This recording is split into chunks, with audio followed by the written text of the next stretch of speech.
नमस्कार, सीएनबीसी आवाज पर आप सभी का स्वागत है। आप देख रहे हैं आपका पसंदीदा स्टार्टअप शो आवाज एंटरप्रेन्योर। मैं हूं हर्षदा सावंत और यही वो मंच है जहां पर हम हर हफ्ते आपके लिए लेकर आते हैं भारतीय स्टार्टअप इकोसिस्टम के ट्रेंड्स, बड़े मुद्दे और साथ ही नए आइडियाज भी। भारत के स्टार्टअप इकोसिस्टम के गुणगान हमने खूब सुने हैं, लेकिन एंटरप्रेन्योरशिप की लहर जो पिछले 2 दशकों में चली है, इसकी शुरुआत बैंगलोर, दिल्ली और मुंबई जैसे शहरों में ही हुई थी। लेकिन आप क्या जानते हैं कि 50% देश के रिकॉग्नाइज्ड स्टार्टअप्स छोटे शहर यानी कि टियर 2 और टियर 3 सिटीज से आते हैं। हालांकि अब भी 90% कैपिटल फ्लो टियर 1 सिटीज जैसे कि बैंगलोर, दिल्ली एनसीआर और मुंबई जैसे शहरों में ही जा रहा है। लेकिन धीरे धीरे ये ट्रेंड भी बदलने लगा है।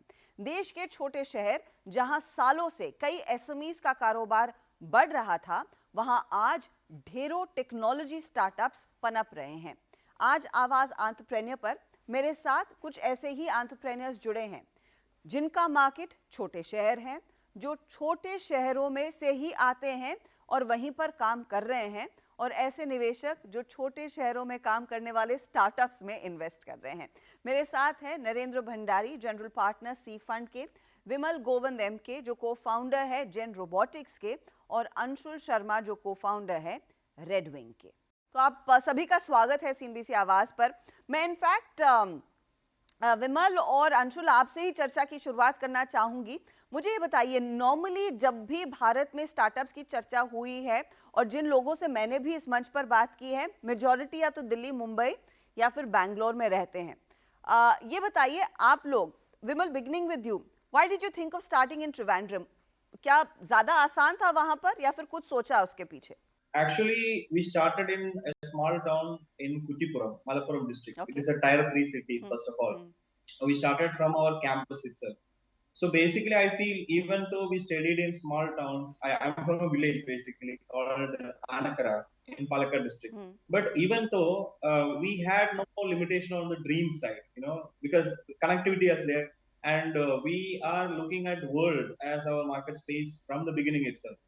And I studied engineering, mechanical engineering, and my passion in engineering is created into dreams, and we want to do something in robotics and AI. Hmm. And that's the time we encountered a problem, a problem that is manual scavenging. Hmm. So, in fact, Gen Robotics is a startup company which is focusing solving social issues using robotics and AI related technology. So, this idea of manual scavenging, where people has to enter into sewage system and do the maintenance activity for the service of public, we find it is something we can actually solve using technology. And I feel that is also one of the good quality about tier 2 and tier 3 cities, where we have bigger values for human and social related things as well. I feel comparing to tier 1 cities. जी। So these two vision came together, and that's how we started the company. And we moved into tier 2 cities, that is Trivandrum. Now we are headquartered in Trivandrum. Hmm. um, so far, we haven't come up of the idea of moving into a tier 1 city. We are quite sustainable here. We are happy about it, and entire team. We are now around 400 people working on different projects in robotics and AI. वाह। We are quite happy with the ecosystem that we are having here. तो कोई आपको जरूरत ही नहीं समझी कि बैंगलोर जैसे market में जाकर ऑफिस एस्टैब्लिश करें। आपका काम त्रिवेंद्रम में हो गया। इनफैक्ट आपने उससे भी छोटे शहर में शुरुआत की थी। मुझे ये बताइए अंशुल, आप लोगों की शुरुआत कहाँ और कैसे हुई है? Sure. No, thank you so much, Harshada, for having us first of all on the show, right? So हम लोग की शुरुआत एक्चुअली बैंगलोर से हुई, बट हम लोग काफी ज्यादा टियर 2 टियर 3 सिटीज पे काम करते हैं। एक्चुअली मैं अभी भी यहाँ पे उड़ीसा में ज्वाइन कर रहा हूँ, इसलिए मेरा थोड़ा नेटवर्क जो है वो स्पैची है। बट हम हमारी शुरुआत इस बात से हुई थी कि हम लोग जब लॉजिस्टिकल मार्केट को देख रहे थे इंडिया में, जी। तो हमको एक क्लियर डिफरेंस पता लग रहा था कि जो टॉप 8 मेट्रो सिटीज है, उसमें अगर आपको लॉजिस्टिकल सर्विसेज प्रोवाइड करनी है, तो फिर आप छोटे डिस्टेंसेस ट्रैवल कर रहे हैं 5 किलोमीटर के डिस्टेंसेस के अंदर में multiple times to basically give services to the urban market. Whereas when you want to go towards tier 2 tier 3 markets, वहां पे पॉपुलेशन थोड़ी ज्यादा स्पार्स हो जाती है। तो उसकी वजह से ये बात क्लियर हो रही थी कि अगर ड्रोन के माध्यम से हम लोग जो एक्सेस डिवाइड है टियर 2 टियर 3 मार्केट का, अगर वो सॉल्व कर पाए, तो वो काफी वैल्यू क्रिएट करेगा सारे इकोसिस्टम प्लेयर्स के लिए, राइट? So हमारी शुरुआत उस बात से हुई थी. And second, I think we went more deeper into the part कि healthcare we began essentially in that sector because in healthcare I would say that 60% of, let's say, the diagnostic market is concentrated in the tier 1 cities, ji. whereas more than 80% of the population is living beyond tier 2 and tier 3 markets, right? So अगर वो services को लेके आना है at a large scale in tier 2 tier 3 markets to the Bharat basically, right, then you can't really use existing solutions to bring those access, right, and that's why I think drone का use उसमें काफी ज्यादा important हो रहा था. So that was, I think, our thesis to initially start in this space. ये बहुत interesting है क्योंकि नॉर्मली इस तरह की टेक्नोलॉजी का इस्तेमाल लोगों को लगता है सिर्फ बड़े शहरों में होगा, लेकिन आप कह रहे हैं आपने शुरुआत बैंगलोर में की, आपका बड़ा मार्केट टियर 2 टियर 3 सिटीज है.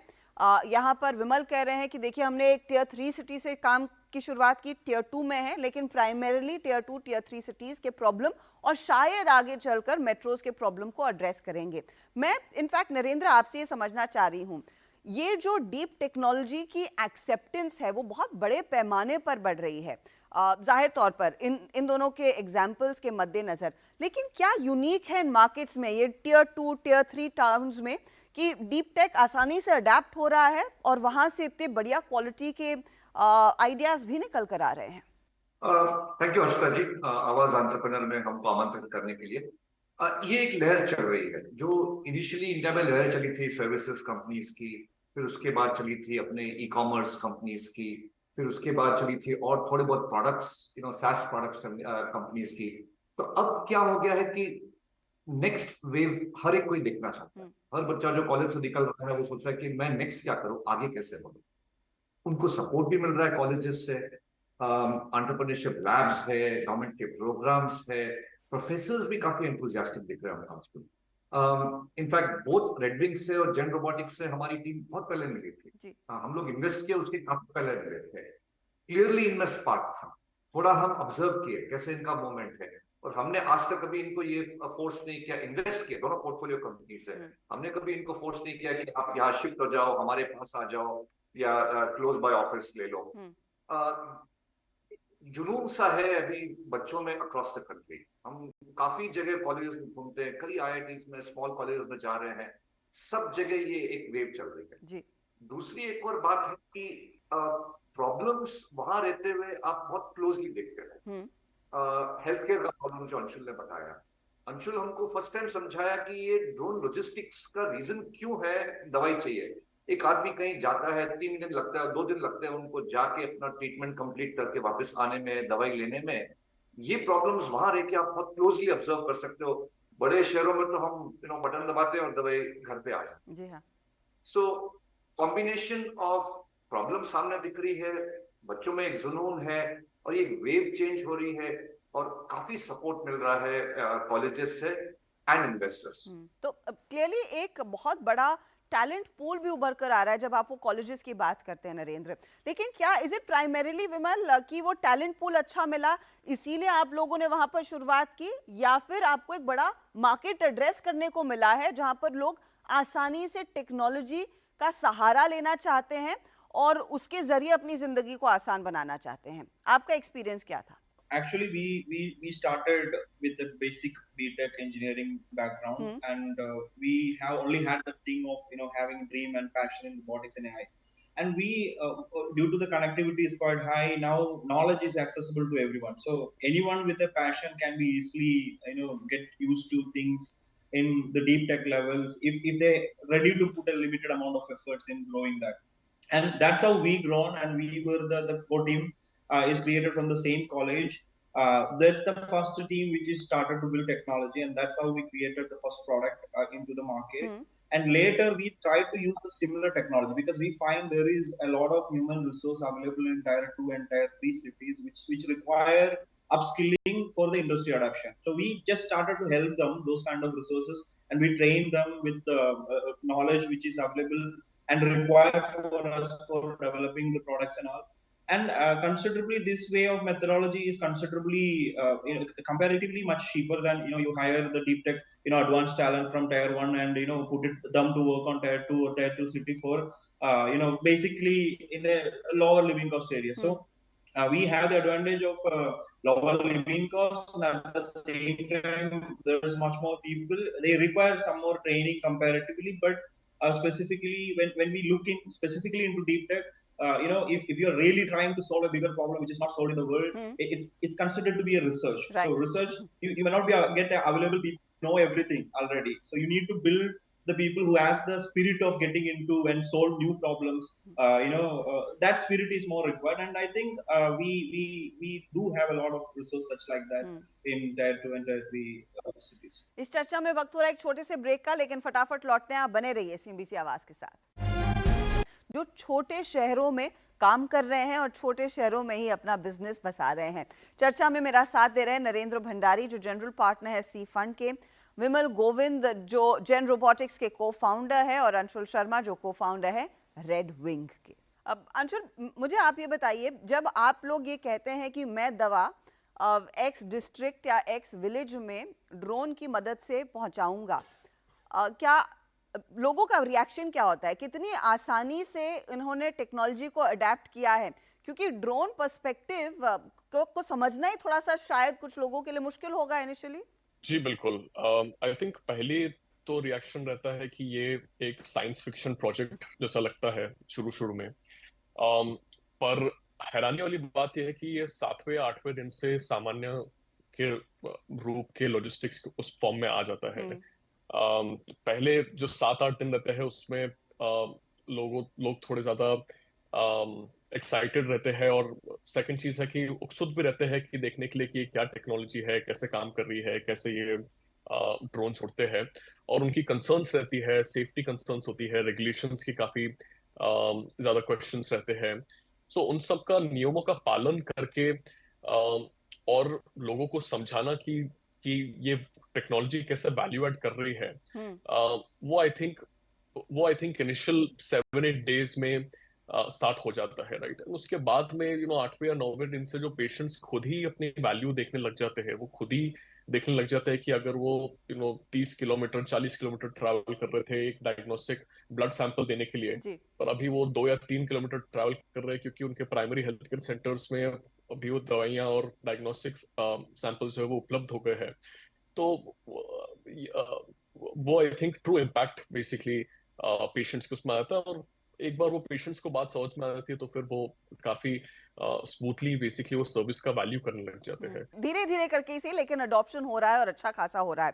अच्छा नरेंद्र, मेरी ऑब्जर्वेशन ये है कि प्रोडक्ट को वैलिडेट करने के लिए लोग सालों लगा देते हैं, लेकिन क्योंकि इन्होंने एक ऐसे मार्केट्स आइडेंटिफाई किए हैं जहां पर जरूरत है और वो प्रॉब्लम फटाफट से एड्रेस हो गई है, इसीलिए वो वैलिडेशन में कम समय लग रहा है। लेकिन आप जैसे निवेशक जो इस तरह की कंपनियों को बैक करते हैं, ये बताइए, क्या ये आप लोगों का पेशेंस भी टेस्ट करते हो प्रोडक्ट वैलिडेशन के दौर में, या फिर वो आसानी से हो पा रहा है जो रिजल्ट्स हमारे सामने हैं? इस टाइप के डीप टेक्नोलॉजी इन्वेस्टमेंट्स में पेशेंस चाहिए, और पेशेंस इसलिए चाहिए कि एक तो मार्केट का आप जो पॉइंट बताए थे वो चलो ठीक है, थोड़ा सा इजी हो जाता है। दूसरा है कि इसमें हार्डवेयर है, इसमें सॉफ्टवेयर है, इसमें लॉजिस्टिक्स है, इसमें माइंडसेट है जैसा अंशुल ने बताया, इसमें of course combination and then regulations भी है, राइट। क्योंकि आप क्या बोलते हैं, सरकार के नियमों का पालन करके आप कोई चीज को उड़ा रहे हो, कहाँ उड़ाना है, कैसे उड़ाना है, तो पेशेंट कैपिटल या मतलब थोड़ा सा अपने को पेशेंस की जरूरत है। हम अपने इन्वेस्टर्स को समझाते हैं, हम लोग सब टेक बैकग्राउंड से हैं, हम तीनों पार्टनर्स फोकस करते हैं कि ऐसी कंपनी से हम काम करें जहां पे जो ये चीज बनाए हैं उनको किसी और को बनाने में काफी समय लगे, जो हम टेक इंडस्ट्री में मोट कहते हैं। तो ऐसा काम करो कि जो थोड़ा हटके है और जो थोड़ा मार्केट से आगे है।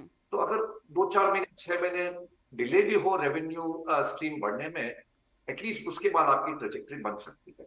हम लोग सब टेक बैकग्राउंड से है, तो हो सकता है हमारा ये पैशन भी है और हमारे जो इन्वेस्टर्स हैं वो भी ये समझते हैं कि ये हमारा थीसिस है कि इस टाइप की कंपनीज को हम बैक करें। और जहां इनको तकलीफ आती है, सपोज मार्केटिंग में है या कोई टेक्नोलॉजी में है, तो हम हमारे रिसोर्सेज यूज करते हैं, हमारा नेटवर्क यूज करते हैं, सी फंड का नेटवर्क यूज करते हैं कि भाई इनको पोटेंशियली कैसे हेल्प किया जाए। क्योंकि आपने तकलीफ की बात की तो मैं अंशुल आपसे पूछना चाहूंगी कि आपने जो बिजनेस सेटअप किया है रेडविंग का, भले ही आप बैंगलोर में बैठे हों, लेकिन आपके लिए सबसे बड़ा चैलेंज क्या था? जी, हमारे आई थिंक हमारे लिए सबसे बड़ा चैलेंज ये था कि पहले पहले उसमें ये था कि अ, ये माइंडसेट रखना कि ये जो टेक्नोलॉजी है इसको टाइम लगेगा। जैसे नरेंद्र बोल रहे थे कि आप एक प्रोडक्ट बनाते हैं, उसके बाद में उसका रेवेन्यू आता है। कुछ प्रोडक्ट जो है वो 1 महीने में बनते हैं, कुछ प्रोडक्ट को 6 महीने लगते हैं, कुछ प्रोडक्ट को 1 साल लगता है, कुछ प्रोडक्ट को 1.5 साल लग जाता है, जी। राइट?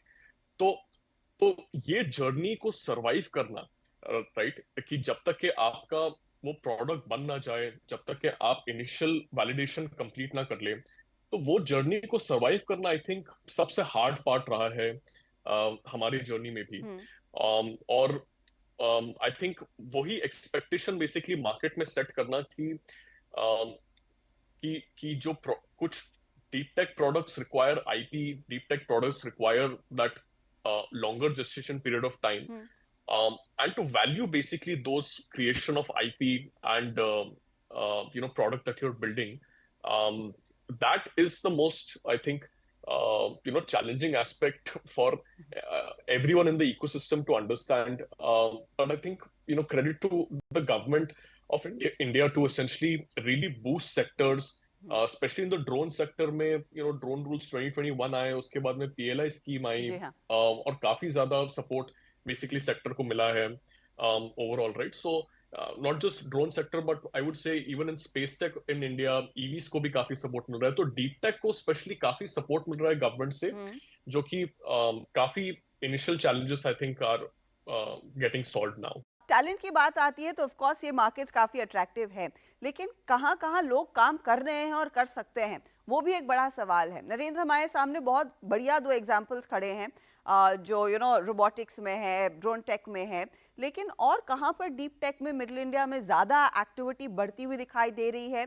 किस तरह के लोग आपको अप्रोच कर रहे हैं और किस तरह के शहरों से आ रहे हैं? बहुत अच्छा सवाल है। आप देखिए, हमने विमल एंड टीम से मिले थे वेल बिफोर हमारे फंड 1 में ये हमारे पोर्टफोलियो कंपनी थे। अंशुल और से मिले थे, पहले भी मिले थे, बाद में मिले, एंड फंड 2 में हमने इन्वेस्ट किया। पिछले 6 महीने में या 4-5 महीने में हम तीनों मिलके कम से कम 10-15 शेयर में घूमे हैं इंडिया में, beyond the bigger metros. Semiconductor companies हमको टियर 2 टियर 3 सिटीज में मिल रही है। मैं पर्सनली 3 स्पेस रॉकेट कंपनीज से मिल चुका हूँ। इनफैक्ट हम तीनों जगह जाके 2 कंपनीज के ऑफिस जाके मिल के आए कि भाई क्या बना रहे हो। हमको पहले तो कन्विंस भी नहीं हुआ कि are these kids actually making rockets, मतलब क्वेश्चन ये आया। बट एटलीस्ट हमारे सामने 3-4 प्रपोजल है जो स्मॉल टाइम रॉकेट्स बना रहे हैं विच कैन पोटेंशियली प्लेस क्या बोलते हैं सैटेलाइट्स इन लो अर्थ ऑर्बिट्स। स्पेस टेक में, सेमीकंडक्टर में, हेल्थ टेक में, ये सब। अच्छा, जो भी मैं आपको एग्जांपल्स दे रहा हूँ इनमें से मेरे ख्याल से 70% बैंगलोर से बाहर है। तो ऐसी बात नहीं कि हम सिर्फ बड़े शहरों में रह रहे हैं। तो राइट नाउ आपका स्कोप काफी अनलिमिटेड है, इवन अगर आप टियर 2 सिटी में हो सकता है कभी आपको कोई पर्टिकुलर लैब के लिए या कोई पर्टिकुलर टेस्ट के लिए कोई बड़े शहर में जाना पड़े, या कोई पर्टिकुलर कॉन्फ्रेंस के लिए, जो भी आजकल काफी हाइब्रिड हो रहे हैं, जाना पड़े तो बात अलग है।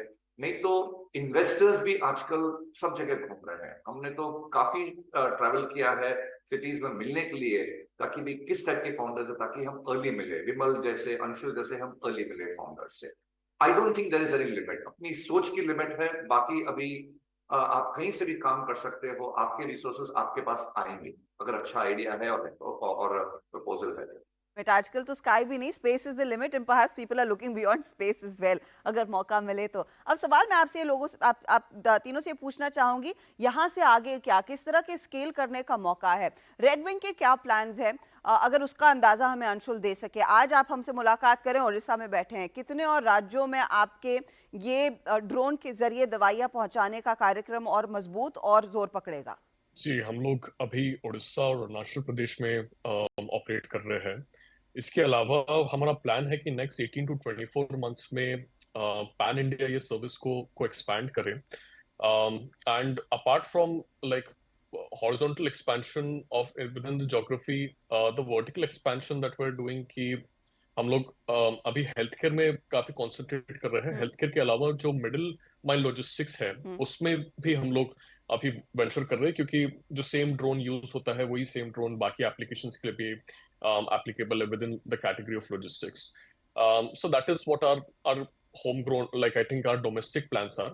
And उसके अलावा the thesis has been to build from India for the world, right? Because जैसे मैंने बताया कि you're really building core tech basically.